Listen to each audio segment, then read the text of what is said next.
uno de los medios dedicados a la información parlamentaria, que es el parlamentario precisamente, dice que el Frente de Todos avanzó con el dictamen del proyecto de la nueva fórmula jubilatoria y que ha pasado a la firma el despacho con las modificaciones que se acordaron en las últimas horas con la Casa Rosada. Ustedes saben que el gobierno debió aceptar la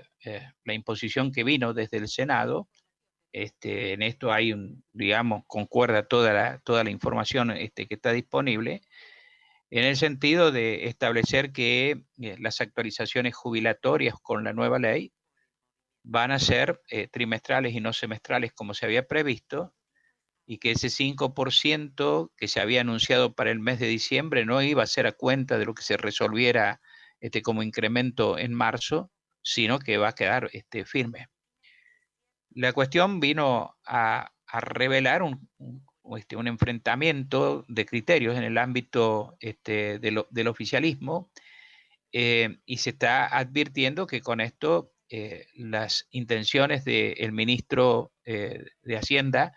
de morigerar el déficit estatal durante el año venidero no se va a poder cumplir por esta y por otras disposiciones que también serían objetadas desde el ámbito del Senado por la vicepresidenta de la Nación, se atribuye. La cuestión de la movilidad jubilatoria ha sido un tema polémico, lo fue en el gobierno de Cristina, lo fue en el gobierno de Macri, lo vuelve a hacer ahora, y es una cuestión que no se termina finalmente de debatir. Uno de los legisladores puntanos en el Congreso de la Nación, Alejandro Cacase, ha tenido una activa participación en todo lo que está referido al tratamiento y a las discusiones vinculadas con esta movilidad jubilatoria. Obviamente está activísimo también en los últimos días porque la actualidad del tema lo vuelve a colocar sobre el tapete. Le hemos pedido que nos atienda. Vamos a conversar entonces con Alejandro Cacase, diputado nacional de la provincia de San Luis por Juntos por el Cambio. Alejandro, buen día, ¿cómo estás? Buen día, Mario, muy bien, un gusto saludarte a vos, a toda la audiencia. Escuchaba la introducción que hacías y se ha hecho ya la pelea por los jubilados, una pelea trimestre a trimestre, porque con cada uno de los decretos de actualización que se ha hecho se ha generado una discusión respecto de su cuantía, respecto de lo que hubiera correspondido cobrar por la ley de movilidad. En el medio hay fallos judiciales importantes. Hace tan solo una semana la Cámara Federal de Paraná declaró inconstitucionales los decretos de Alberto Fernández por considerarlos insuficientes respecto a lo que marcaba la ley de movilidad y también porque se autoprorrogó la facultad de otorgar los aumentos, que era algo que correspondía hacer al Congreso. En el medio está entonces la pelea o la discusión por el poder adquisitivo de los haberes jubilatorios. A todos les tocaba cobrar en el 2020 un 42% de aumento de acuerdo a la ley. Al haber suspendido la ley se dejó de hacer ese aumento del 42% y se hicieron aumentos de entre el 24 y el 35% según el rango del haber. En consecuencia, todos los jubilados perdieron entre 7 y 18 puntos de lo que le hubiera correspondido percibir, y esto es lo que llevó a la declaración de inconstitucionalidad, que en algunos casos ha habido afectaciones fuertes. Hay jubilados que han llegado a dejar de percibir hasta 140.000 pesos en el año, y obviamente que, como marcabas con el tema de economía, esto refiere a una decisión de ahorro, y ayer se publicó un informe por parte del IERAL, Fundación Mediterránea, que marca que el ahorro ha sido de 100.000 millones de pesos en el año. Saltó ahora como nuevo problema este asunto del pago a cuenta que vos mencionaste y que es importante destacarlo porque no está resuelto, en el sentido de que cuando la directora ejecutiva de ANSES viene ante la comisión bicameral que integramos por la movilidad previsional, presenta que con la nueva fórmula el primer aumento, que es el de marzo, como sabemos el de diciembre ya está anunciado, que es de 5%, se lo anunció como aumento primero, después se dijo que sería un pago a cuenta eh, para marzo, es decir, que se descontaría en el pago de marzo, y ahora, como bien marcaba, se dijo que se daba marcha atrás. Pero la situación es la siguiente: cuando ella va, la directora ejecutiva de ANSES, a la comisión bicameral, dice el aumento en marzo, de acuerdo a la fórmula que estamos presentando, va a ser de 11,7%. Después sale lo del anuncio del descuento, entonces dice se le va a quitar el 5% de marzo, y entonces quedarían 6,7%. Tras la presión, la crítica de nuestro bloque, de otros bloques, de especialistas, de previsionalistas, del propio fiscal de la Seguridad Social, dicen, bueno, bien, vamos a dar marcha atrás. De algún modo lo tomamos todos ayer por la mañana en un tono celebratorio, porque al menos en ese empalme, digamos, no iba a haber un perjuicio o una pérdida, pero nos encontramos con que en el dictamen que se ha votado en el Senado, con una muy mala práctica, que es esto de que se votan sin ver el texto, y recién después aparece el texto, una cosa insólita en términos parlamentarios, pero resulta que han cambiado la fórmula de cálculo para marzo. Es decir, antes marzo, como te decía, era 11,7%, a partir de calcular las variaciones del segundo semestre de 2020, es decir, tercer y cuarto trimestre, y ahora, en función del tema trimestral, la calculan marzo solo en función del cuarto trimestre, sin calcular el tercero, que es un trimestre que queda no cubierto. En consecuencia, el aumento de marzo, que iba a ser de 11,7, va a ser de 6,1, es decir, 5,6 puntos menos, lo cual es superior al propio descuento que se dejó de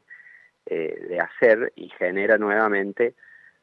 el perjuicio de que se les sigue no cubriendo a los jubilados un trimestre de actualización, que es lo que ha llevado, por supuesto, a los planteos judiciales que están en curso. ¿Y cuál va a ser la suerte de esta ley en el ámbito de diputados? Bueno, en diputados está discutido porque hay el Frente de Todos allí no tiene la mayoría. Claramente ha habido una estrategia de enviarlo a través del Senado, porque allí se aprueba con mayor facilidad, y también teniendo en cuenta de que si se hacen modificaciones en diputados, después puede insistir en el Senado con su versión original. Esta estrategia también que tiene el oficialismo, yo les he dicho a ellos, es una forma de cerrarse también al diálogo, porque nadie tiene confianza de hacer modificaciones en diputados si después las pueden en el Senado ellos revertir. Entonces esto es lo que ha hecho que nuestro bloque vaya a una posición más de rechazo directamente sobre el proyecto, y más teniendo en cuenta de que la modificación sustancial para nosotros, que es la de incluir inflación en la fórmula, no es bien recibida por el ministro de Economía, que ha dicho quiere desindexar el gasto público. Tengamos presente que esto lo que significa es que si la inflación, ya con la inflación que prevé el gobierno va a haber una pérdida en términos reales, pero si la inflación fuera como estima el Banco Central a través del relevamiento de expectativas de mercado de las consultoras privadas, que están hablando de 48, 50% de inflación para el 2021, en ese caso tendríamos una pérdida de 20 puntos en un solo año en las jubilaciones. Esta preocupación nuestra la han expresado de algún modo otros bloques también. Uno de ellos, el bloque de La Baña o de Consenso Federal, que han pedido que haya una modificación en ese sentido en diputados. El gobierno no está dispuesto a hacerlo al momento, es lo que han manifestado. Lo que tendremos que ver es si esos bloques, igualmente, aunque el gobierno no modifique, le asisten al gobierno a tener una mayoría, como lo hacen con muchos otros temas, o se plantan firmes, digamos, en decir, de este modo no lo hacemos. En ellos, en gran modo, está la decisión, porque ni el Frente de Todos tiene los votos para sancionarlo, ni nosotros tenemos los votos como para bloquearlo. Los árbitros de la cuestión son los bloques minoritarios, y por eso el juego en diputados es bastante interesante en lo parlamentario, en poder construir esas mayorías, y ha habido, como digo, distintos pedidos. Uno era sobre este tema del artículo 6, que como digo, igualmente el pago de marzo va a ser inferior a lo que se preveía inicialmente, pero otro importante es el tema de que sea con inflación una garantía, un piso de inflación al menos para los que menos cobran. Yo quiero saber si ves que efectivamente, si los estudios que han realizado, pues no es una cuestión de apreciación, sino una cuestión de estudio, de proyección de números, si se está llegando, más allá de todas las críticas que se formulan, se está llegando a un sistema jubilatorio que pueda resultar sustentable en el tiempo. Ocurre que yo creo que allí tiene un error conceptual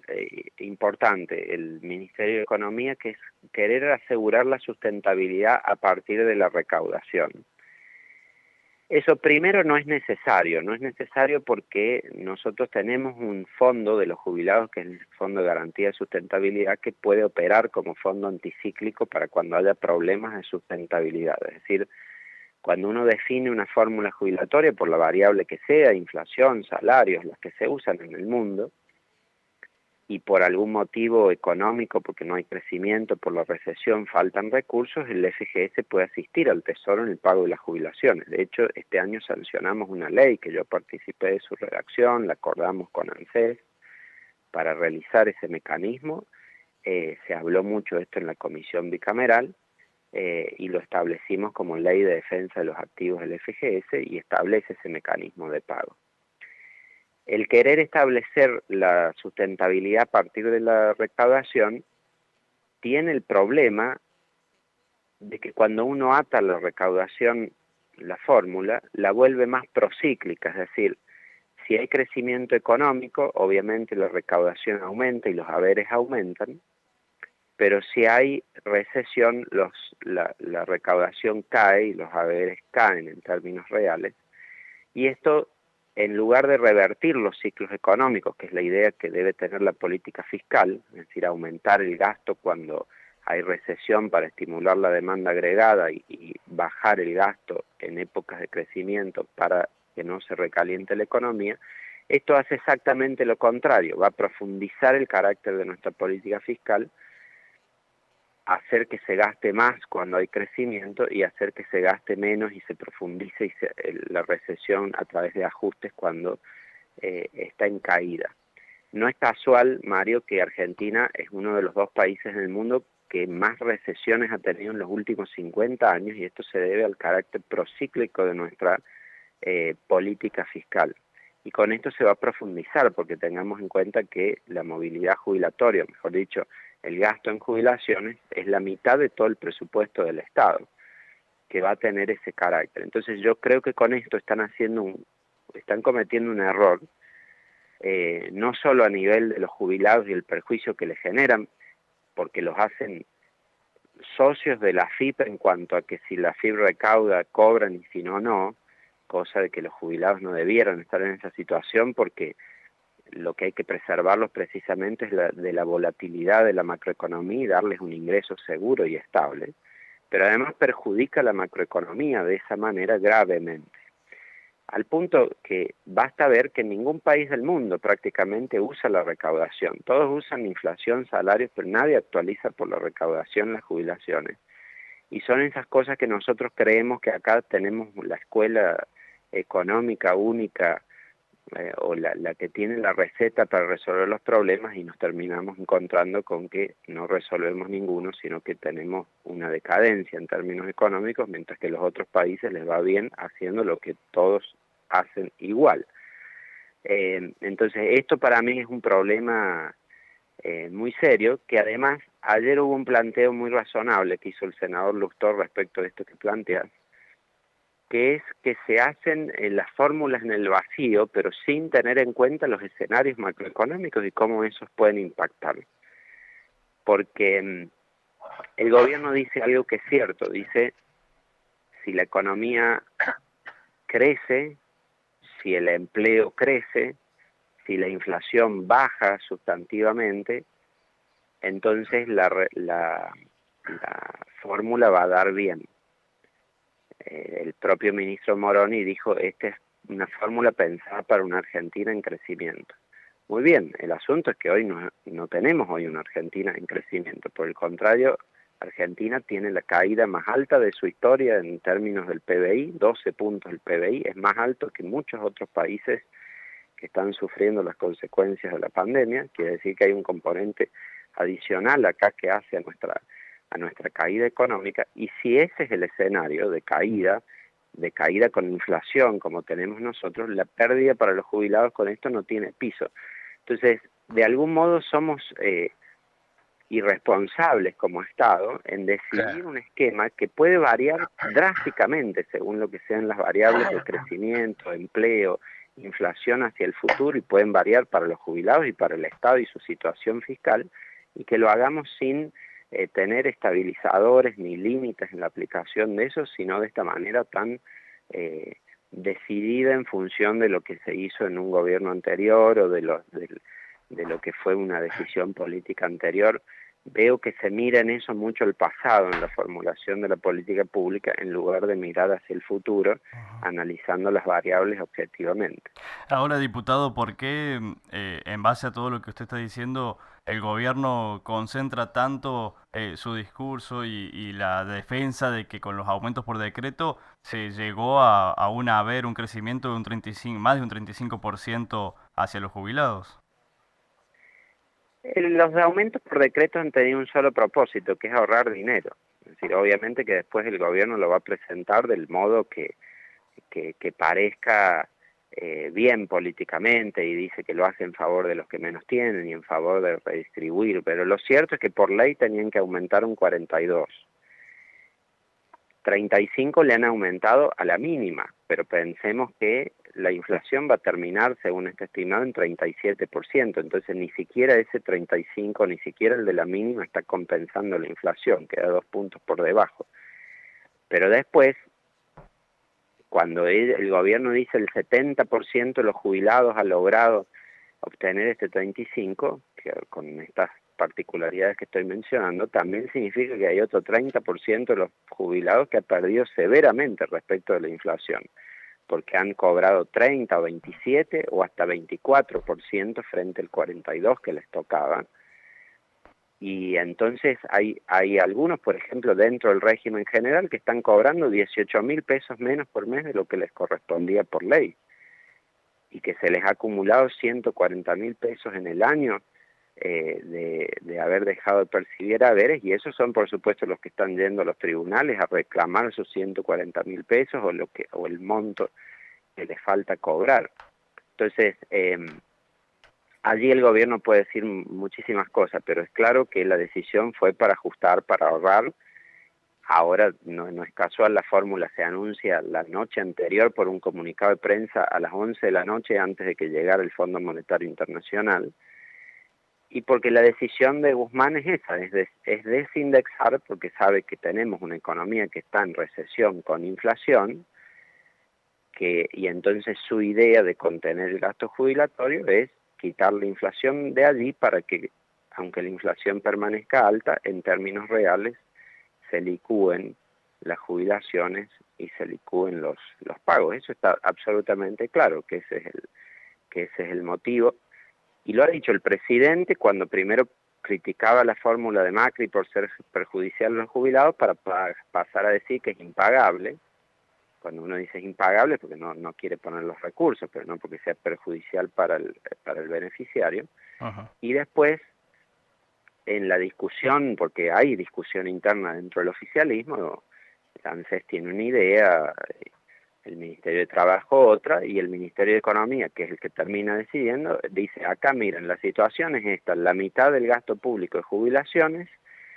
eso no lo puedo afectar con una reforma jubilatoria, porque si yo cambio la edad, las prestaciones, la fórmula de cálculo, lo que sea, todo eso tiene impacto en el largo plazo. La única forma de afectar el gasto jubilatorio es cambiando la movilidad hoy, porque eso afecta las actualizaciones periódicas. Y de allí sale la decisión de cambiar la movilidad, no de ninguna consideración de tipo previsional ni hacia los jubilados. Surge de una necesidad de ahorro, que creo que por supuesto puede ser un objetivo atendible. El tema de la sustentabilidad lo debe ser para el Estado, pero hay muchas otras formas de abordar el tema del gasto público. El informe Un informe del Banco Interamericano de Desarrollo marca que Argentina es el país de la región que más alto déficit, más alto gasto ineficiente tiene, de 7 puntos del PBI,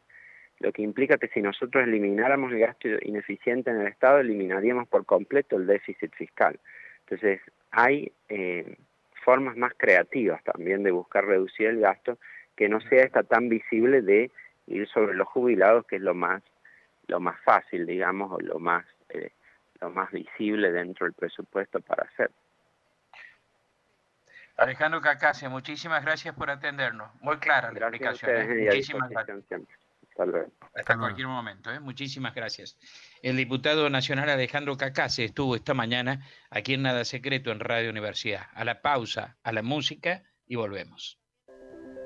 97.